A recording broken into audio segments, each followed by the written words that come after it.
Oke, selamat datang kembali di Rakyat Kapitalis season ketiga episode ke-16. Kali ini kita akan membahas mengenai waskita, apakah memang terancam bangkrut.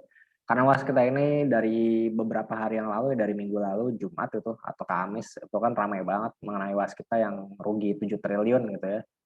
Dan itu ruginya juga nggak tanggung-tanggung, sekalian 7 triliun, gue juga kaget itu ukuran waskita yang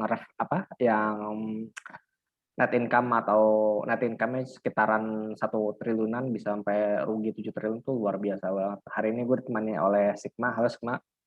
Halo, kita Julio, berdua aja hari ini. ya Julio sama dia nggak bisa hadir. Langsung aja kita mulai terlebih dahulu dari profil dari Waskita Karya ya, karena kita kan untuk suatu perusahaan harus tahu dulu profil perusahaan itu apa sih. Waskita Karya itu berasal dari mana sih? Nah, jadi Waskita Karya itu sebenarnya berasal dari perusahaan Belanda, namanya itu NV Volker Annemings Massapich. Itu perusahaan keluarga dari Tuan Volker ya. Keluarga Volker tuh di Belanda yang hidup di 1827 sampai 1903, yang dikenal sebagai pemborong atau kontraktor. Nah, pada tahun Dari Belanda. ya dari Baru Belanda. tahu gue. Nah, kalau lo ingat kan pernah gue ceritain juga lah gitu kan, waktu pas kita bahas mengenai ekonomi Indonesia gitu ya, yang sempat resesi atau segala macam, yang bahas perkembangan ekonomi Indonesia waktu beberapa episode yang lalu. Itu kan gue juga bahas mengenai perusahaan Belanda yang ada masa di mana tahun 1950-an, 58 sampai 60-an itu kan perusahaan-perusahaan Belanda banyak yang dinasionalisasi sama pemerintah Indonesia waktu itu. Karena waktu itu kan kesannya kayak apa ya, pemerintah tuh kayak mau berdikari gitu lah. Jadi perusahaan-perusahaan asing yang bercokol di Indonesia tuh dinasionalisasi. Nah, termasuk salah satunya ini si perusahaan Volker ini. Nah, perusahaan Volker ini dinasionalisasi pada tahun 1958, dan pada tahun 1961 itu berdirilah namanya Waskita Karya pada 1 Januari 1961. Jadi Waskita Karya ini sebenarnya perusahaannya udah lama banget sebenarnya, kalau kita lihat dari sejarahnya segala macam. Bukan perusahaan yang baru juga itu, tambah dari tahun 1961 dia udah atas nama pemerintah Indonesia. Kemudian dia salah satu, koreksi kalau gue salah ya, dia salah satu yang ikut membangun Bandara Soekarno-Hatta gitu di tahun 1980. Dia juga yang ikut ngebangun BNI City, gedung tertinggi saat itu di tahun 90-an, dan dia melakukan IPO pada 19 Desember tahun 2012. Nah, mungkin ini yang bagian salah satunya yang menarik ya. Jadi Waskita Karya itu sebenarnya dulunya cuma punya waskita yang di bidang constructions sama di bidang precast awal-awalnya tuh. Malah construction doang dulu awal-awal banget. Dia bikin tol road nggak ya sih, Mak? Dulu, Mak? Kayaknya enggak ya, Mak? Bikin apa, sorry? Bikin tol nggak sih dulu dia? Enggak kan setahu gue. Apa dia bikin juga ya? Cuman gue nggak tahu gitu. Kurang tahu sih ininya. Mungkin gini dulu ya, dulu itu mungkin Waskita bikin tol, cuman dia cuman jasa konstruksinya aja sih gue rasa. Nggak yang ikut memiliki juga gitu. Kalau gue menurut gue sih gitu. Jasanya aja gitu ya? Iya, jasanya aja. Jadi yang ngelola ya tetap si Jasa Marga atau perusahaan yang lainnya, Citra Marga, Nusa Persada atau siapa gitu. Jadi menurut gue sih mungkin dulu ya, mungkin dugaan gue tuh si Waskita Karya mungkin bikin jalan tol ya cuman bikin konstruksinya aja itu, nggak untuk memiliki jalan tolnya. Soalnya kalau gue lihat jalan tol yang di Bintaro itu kan salah satu dibikin sama dia gitu. Terus flyover yang di mana ya? Flyover yang dekat Palmerah itu dia juga gitu. Dulu kan apa ya, konstruksi Waskita tuh terkenal bagus loh. Cuman pas masuk dekade tahun 2012-an gitu ya, gue ngerasa ada something wrong sih sama Waskita ini dari segi bikin jalan layang segala macamnya. Kayak yang di Antasari itu Oh kan iya. bocor kan jalannya kan, jadi Yang paralon. mana? Sorry, Nah, yang Antasari. di Antasari itu Ah, atau paralonnya bocor. Terus yang di koridor busway koridor 13 Ciledug Tendian itu juga bocor ke bawah. Kalau gue pulang hujan-hujanan tuh kadang-kadang bocor ke bawah gitu ya. Gua nggak ngerti deh apa Oke, yang ini salah. paralonnya ya yang bocor ya. Iya paralonnya, entah jalannya segala gua nggak ngerti deh tuh. Soalnya kalau konstruksi yang dulu-dulu sih bagus sih. Jadi gua nggak tahu apa yang terjadi dengan konstruksi waskita yang khusus untuk jalan layangnya ya. Nah sekarang tuh punya toll road, punya infrastruktur non toll roadnya, power plants, water treatment, ada pipelines, kemudian ada realty, dia punya ada waskita realty ya, dia bangun hotel, apartemen, soho, office sama mixed use.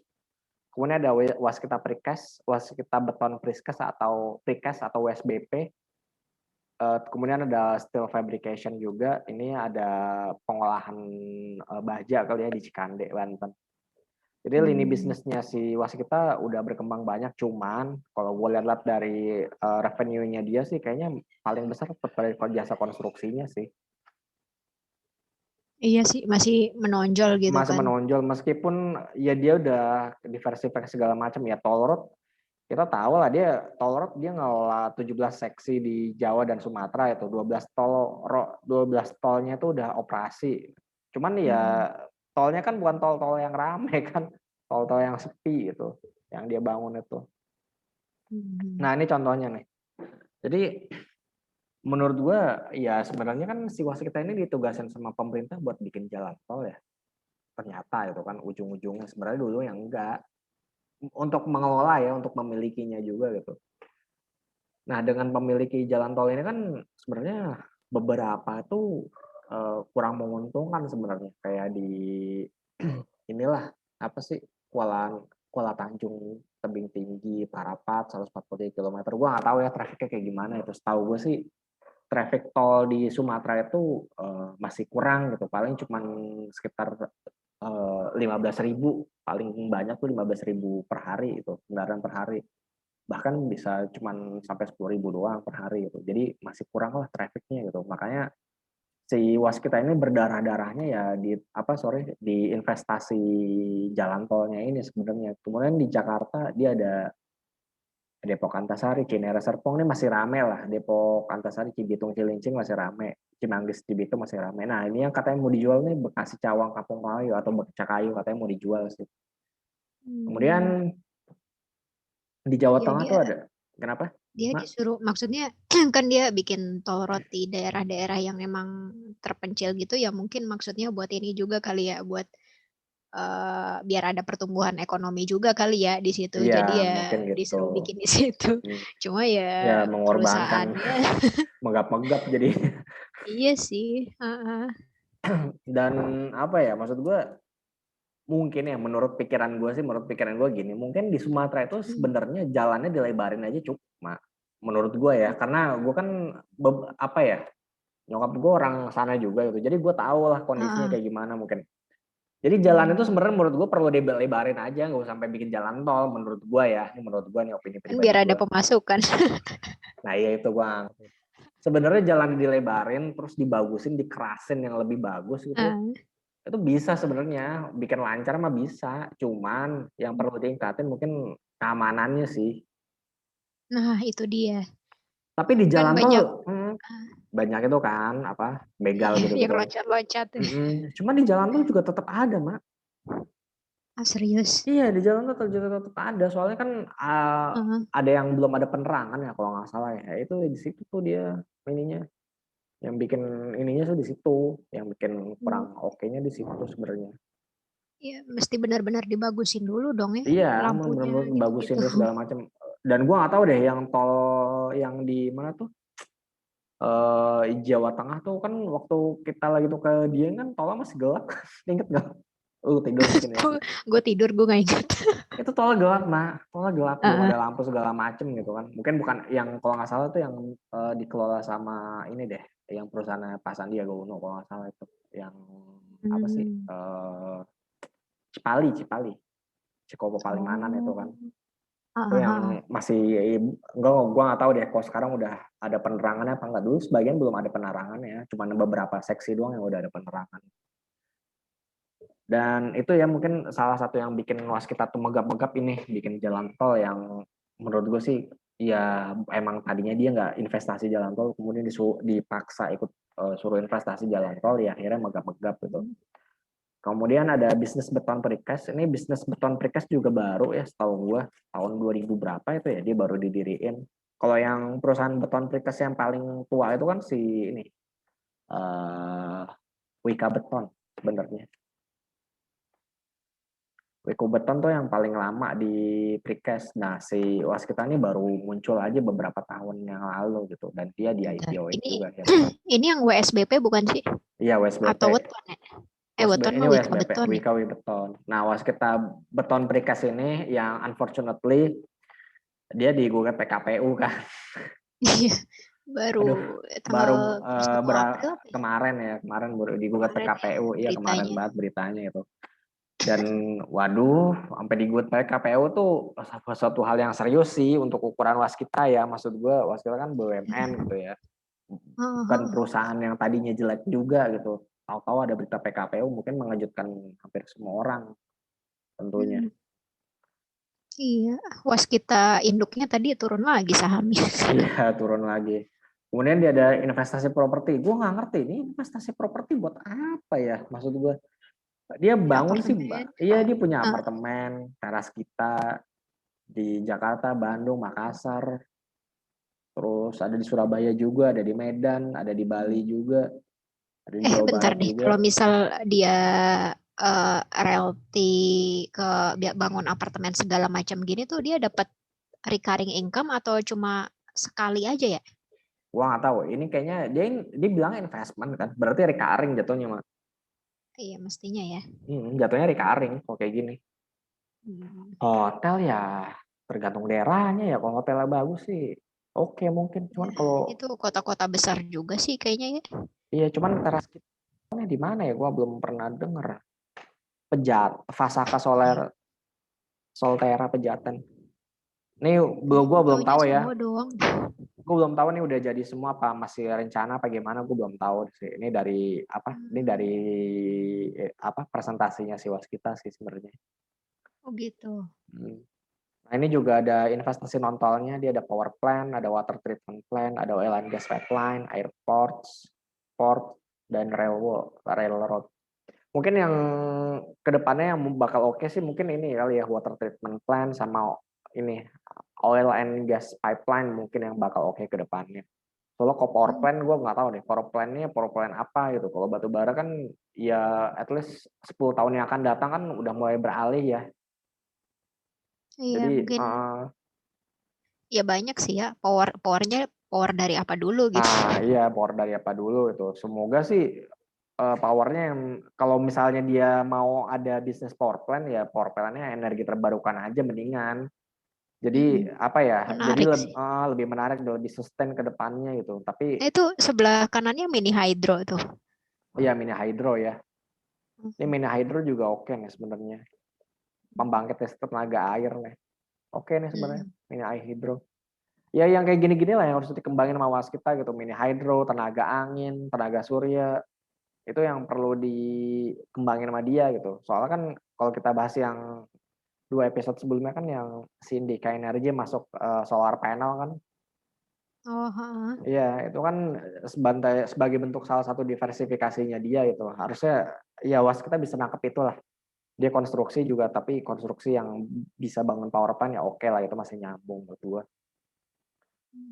Nah, gitu, langsung aja kita bahas mengenai benarkah Waskita itu terancam bangkrut gitu. Kalau kita lihat di sini revenue-nya si Waskita itu sebenarnya naiknya oke ya dari 2013, 14, 15, 16, 17. 17 itu yang paling tinggi dari 23,7 triliun menjadi 45,2 triliun.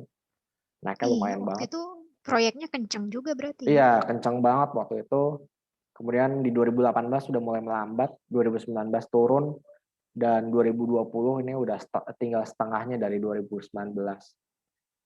Nah, kalau misalnya kita lihat net profitnya ini juga gila ya, maksud gue dari 368 miliar sampai puncaknya tuh di 3,9 triliun. Itu oke banget sih. Terus tadi di 2019 turun jadi 938 miliar dan akhirnya rugi 7,3 triliun. Gede di beban keuangan berarti ya. Iya, gede di beban keuangan. Kemudian operating profitnya juga sama. Ini bagus banget. Marginnya pasti udahlah tertekan lah kalau udah kayak begini ya. Berarti Nah, dari operasinya aja nggak nutup ya?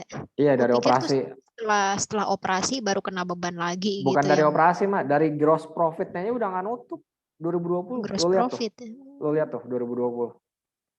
Udah Oh negatif. iya, Gross, GPM-nya juga iya, negatif. gross Tapi profit itu udah negatif. paling gedenya OPM sih ya. Iya, di OPM mah paling gede.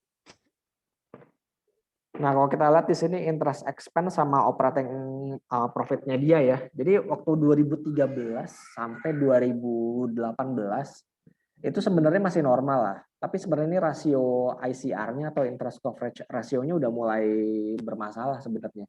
Kalau yang belum tahu interest coverage ratio itu apa sih? Interest coverage ratio itu EBIT lah ya, kalau bisa bilang earning before taxes dibagi sama si interest expense-nya si Waskita Karya. Jadi rumusnya tuh kayak gitu gitu. Jadi si operating profit-nya si Waskita dibagi sama interest expense atau pengeluaran bunga yang tiap tahun dibayarkan oleh si Waskita.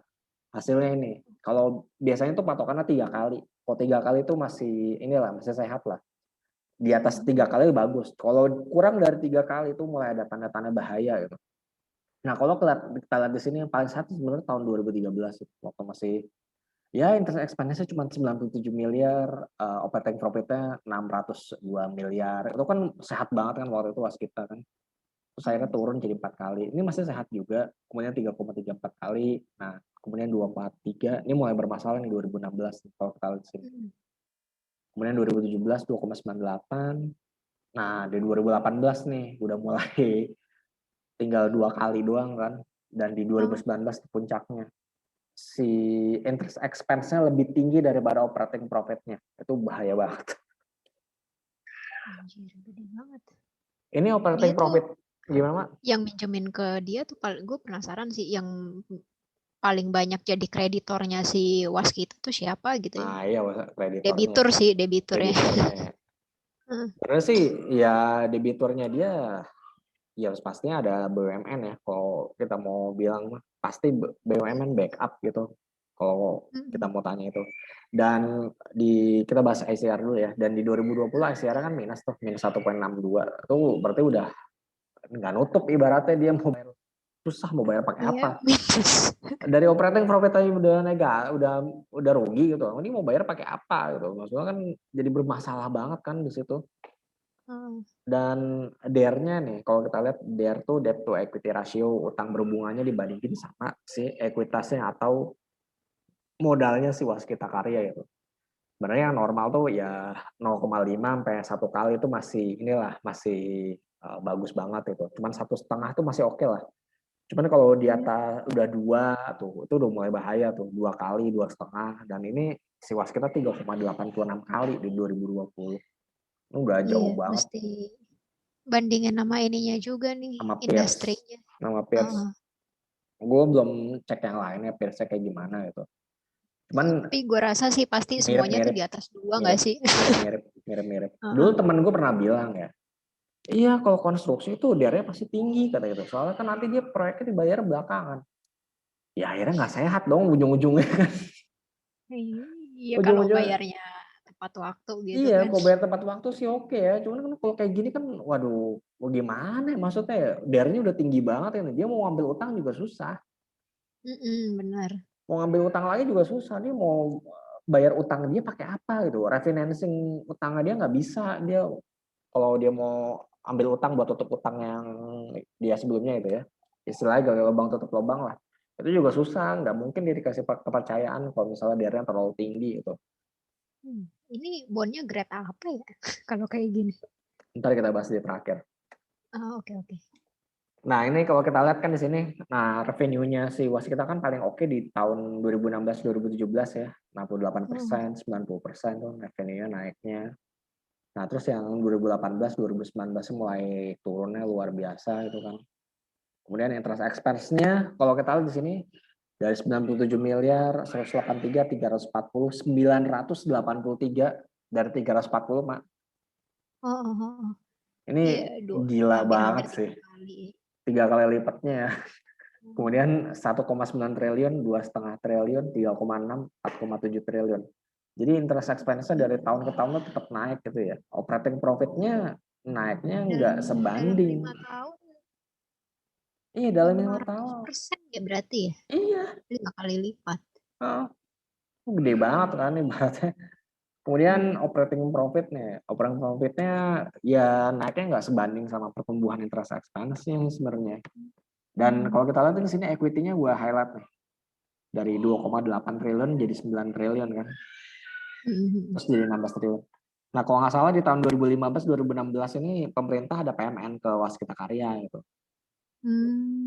Kan mungkin ini kali ya, si pemerintah kan nugasin Waskita buat bangun tol kan. Nah, dia ketika kalau mau bangun tol ya modalnya nggak cukup, harus ada PMN. Nah, itu makanya masuknya di ekuitasnya si Waskita Karya gitu ya. Makanya jadi equity-nya tuh jadi Penambahan naiknya modal lumayan. gitu ya?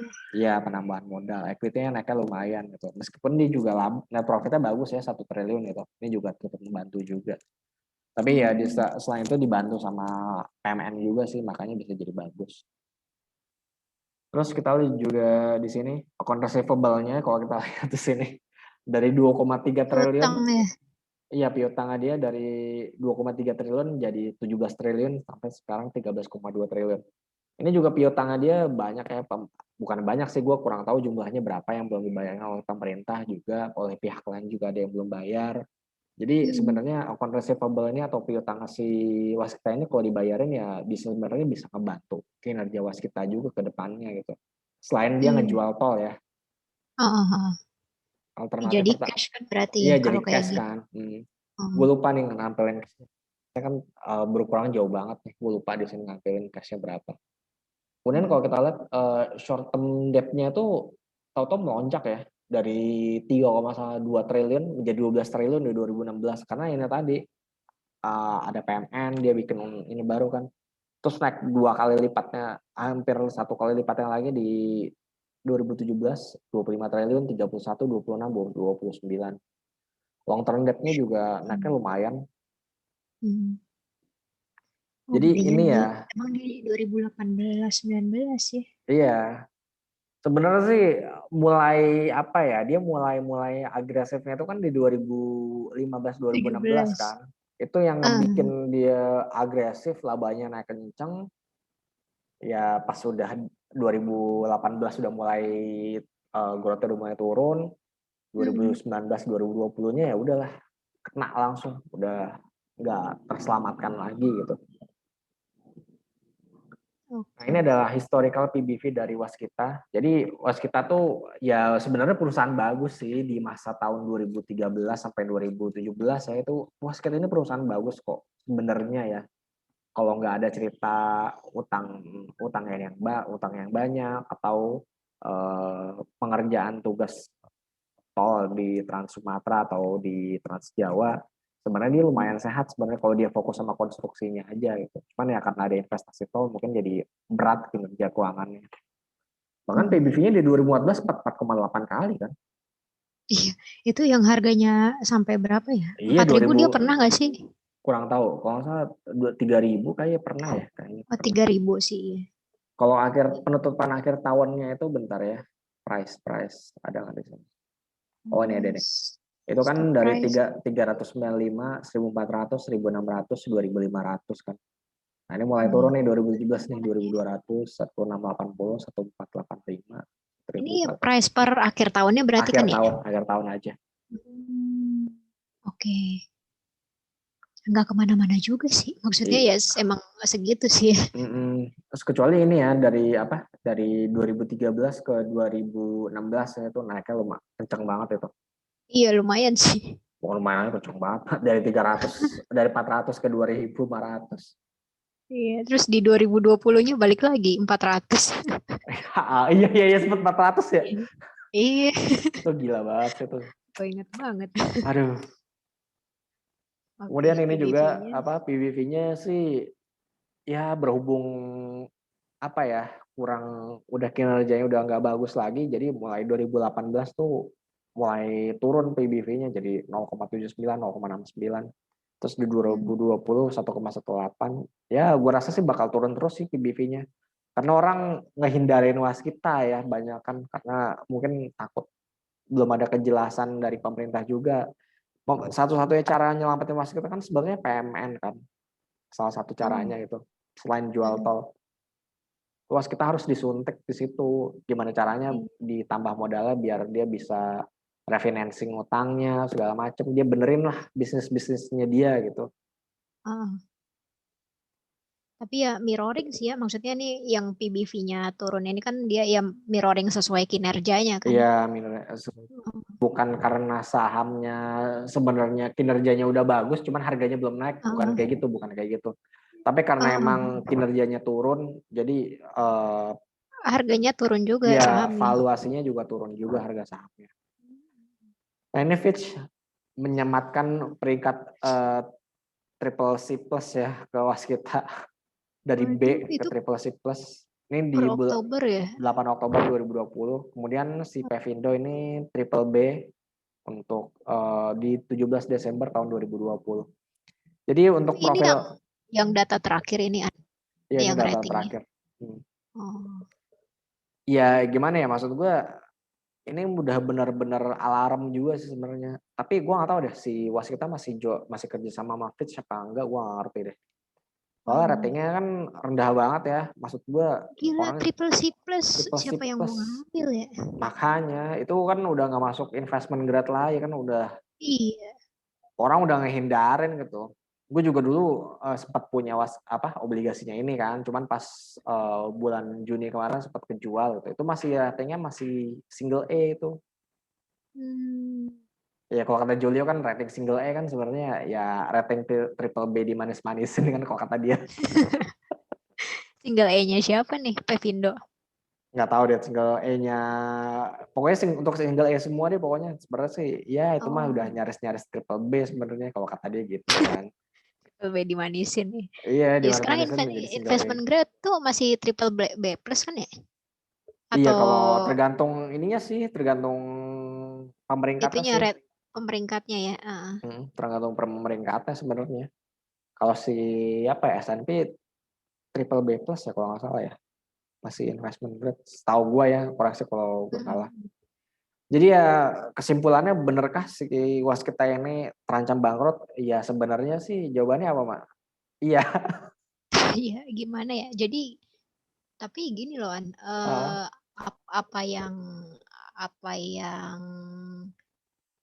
kita lihat dari tadi laporan keuangannya, terus yang berita-berita ini itu tuh sebenarnya matching gitu. Jadi bukan bukan gimana ya? Jadi kan ada yang misal laporan keuangannya jelek tapi peringkatnya peringkat bondnya malah bagus gitu. Kalau waskita tuh oke. kayak sesuai aja gitu. Oh, jadi nggak ada Poin-poinnya sih itu manipulasi gitu. gitu ya. Poin positif itu nggak ada manipulasi itu maksud Nah, lo ya. tuh, maksudnya gitu. Oke. Jadi ya sebab positifnya sih di situ itu. Maksudnya ya perusahaannya lagi Ah, jelek ya beneran semuanya jelek. Emang kinerjanya eh, itu transparan. bagus-bagusin. Ha. Transparansinya bagus sih sebenarnya. Itu yang positifnya. Cuman yang negatifnya Oh, ya kasihannya waskita ya di situ sebenarnya. Karena perusahaannya udah hmm, megap-megap sebenarnya sih. Kalau iya, bisa dibilang gitu. iya dan mungkin ini kan juga target proyeknya pemerintah kan yang emang Iya, gencar bangun betul, infrastruktur betul. gitu-gitu. Sebenarnya ya bukan salah waskitanya sih sebenarnya, bukan salah pemerintah juga. Ya mau gimana ya, maksudnya emang infrastruktur harus Ah, dibangun. Cuman ya mungkin harus ada visibility visibility studies-nya mungkin perlu dibagusin atau gimana gitu. Soalnya kan iya, IRR benar sih. IRR-nya itu kan harus bagus kan, at least jangan sampai bikin perusahaannya jadi kalang kabut juga ke depannya itu. Jadi dia susah dipercaya lagi buat ngambil utang karena DR-nya terlalu tinggi. Mhm. IRR tuh Ya, berarti kayak tingkat pengembaliannya gitu ya? iya investment rate of return-nya si jalan tolnya itu. Kalau nggak salah Sumatera Hmm, itu cuma 7% kalau nggak salah. Harus di atas hmm, 7% seingat gue sih. Kalau bagus itu. oke. Mungkin kan dia harus maintenance jalan tolnya, harus bayar gaji karyawan segala macam yang bukan jaganya Ah, sudah nggak ada ya. Mungkin yang biaya maintenance tol jalan tolnya itu loh. Terus tolnya kan pasti ada yang perlu dibenerin lah apa segala macam itu kan yang perlu keluar biaya juga. oh. Terus kalau misal dia bangun jalan tol gitu, dia dapat ini nggak sih insentif dari fee tolnya itu sendiri? Ya karena kan kalau sebentar kita balik ke slide yang sebelumnya dulu ya. Nah ini kan si Waskita Karya ini kan dia selain ngebangun dia juga jadi pengelolanya kan, setahu gua ya. Cuman dengan ruang lingkup sahamnya yang beda-beda gitu loh. Dia ada yang mayoritas, ada yang minoritas, tapi sebagian besar dia Oh, I mayoritas di see. jalan-jalan tol ini. Oh, berarti selama belum divestasi gitu, mestinya dia dapat income dari ini kan ya, toll roadnya Iya, ini kalau udah heeh. berfungsi gitu. Emang udah hampir semuanya berfungsi, cuman ada cumannya. Yang berfungsi itu Oh, kan yang udah operasi itu kan yang warnanya biru kan. iya. Mhm. Yang udah beroperasi tuh baru di Jawa Tengah, terus sama si di North Sumatera doang, yang Medan Kuala Namu doang. Yang sebelumnya nih Hmm. parsial gitu kan, ini masih parsial nih yang di Sumatera Selatan. Ini pada belum jadi gitu loh. Ada yang banyak yang ada beberapa yang belum jadi juga. Mhm.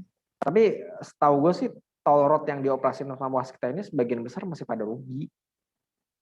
Oh, gitu. Itu yang jadi Belum belum ramai masalah. juga mungkin ya? Iya, trafficnya kurang, dia rugi, harus Oh, maintenance jalan tolnya, jadi double. hmm, Kenanya di situ dia, oke oke. boncosnya di Mhm. situ. Ya Kan kalaupun ada revenue dari situ ya belum berasa juga belum ya. nutup, belum nutup. Oh. Itu yang masalahnya di situ itu. Makanya dia pusing 7 kelilingnya di situ. Aduh, gue bikin jalan tol, balik modal kagak, keluar duit iya kata dia. Iya, ya nantilah beberapa tahun kemudian ya Iya, kali. masih lah, pasti tapi sih untuk nyelamatin waskita ya pasti ini diinvestasi sih sebagian besar ya. Sahamnya Ya itu dikurangin. SWF itu. Tahu udah SOF dulu gimana. Itu udah Iya. satu-satunya jalan sebenarnya sih, salah satu jalannya. Selain disuntik pemerintah, terus dia red issue juga Ya, nggak tahu red issue-nya siapa buat yang mau ngambil. financing lah Iya yang buat jelas. financing kan. Jadi ya mungkin itu ya kesimpulan dari kita, memang waskita nih lagi dalam keadaan yang tidak baik sebenarnya dari segi utang, kinerja keuangan segala macam. Dan kalau gue baca-baca risetnya dari sekuritas juga sebagian besar masih memprediksi di tahun 2021 ini waskita masih rugi ya sebenarnya. Iya, belum lah. Belum, masih bisa make profit, masih bisa rugi. Tapi ruginya sebaca gue ya mungkin udah tinggal 1 triliun atau berapa itu. Cuman tuh cukup untuk menguras ekuitasnya si waskita sih. Ekuitasnya sekarang kan di 16 triliun ya. Dia kalau rugi sekitar 1 triliun ya sekitar 15 triliun lagi. Oke. Jadi ekuitasnya dia tuh udah hampir sama kayak tahun 2016 waktu dia dikasih 16. PMN. Iya. Tapi pas 2016 itu kan lagi growing. Kalau Iya ini lagi growing. Ini udah hilang setengahnya, Mak, equity-nya. iya. Aduh, pusing banget ya. Ya emang sektornya sih ya lagi Iya emang berat juga. sektornya lagi ini banget, emang berasa banget sih. Yaudah mungkin itu aja dari kita bahas waskita itu. Waskita lagi keadaan yang nggak bagus, kita udah ambil kesimpulan di situ. Tapi memang harga sahamnya valuasinya murah. Tapi ya kita nggak nyaranin untuk masuk dulu soalnya sahamnya juga lagi downtrend. Kemudian kinerja lagi nggak bagus. Sebenarnya kita ngeliat perkembangan dulu lah kuartal 1 2021 tuh kayak gimana. Kalau ada perkembangan yang cukup bagus, mungkin harga saham bisa rebound ya Maya. Iya, ini sebenarnya balik lagi ke ini sih, maksudnya ekonomi secara makronya gimana gitu, terus Iya, proses vaksin segala macam mm-mm. prosesnya kayak gimana. Iya betul. Mm-mm. Jadi mungkin itu aja dari kita. Jangan lupa untuk like dan subscribe akun YouTube Rakyat Kapitalis. Jangan lupa untuk follow Twitter kita di Rakyat Kapitalis. Jangan lupa untuk follow Instagram kita rakyat.kapitalis. Kita juga ada Spotify podcast kita ada di Spotify dan Kurio Rakyat Kapitalis. Gua Farhan dan Sigma pamit undur dulu, dan disclaimer segala rekomendasi dan analisis saham oleh Rakyat Kapitalis melalui YouTube dan podcast hanyalah opini pribadi kami. Kami tidak atas keuntungan dan kerugian yang Anda alami dari aktivitas investasi yang Anda lakukan. Gua Farhan dan Sigma pamit undur dulu. Kita akan berjumpa kembali di episode berikutnya. Bye bye. Bye.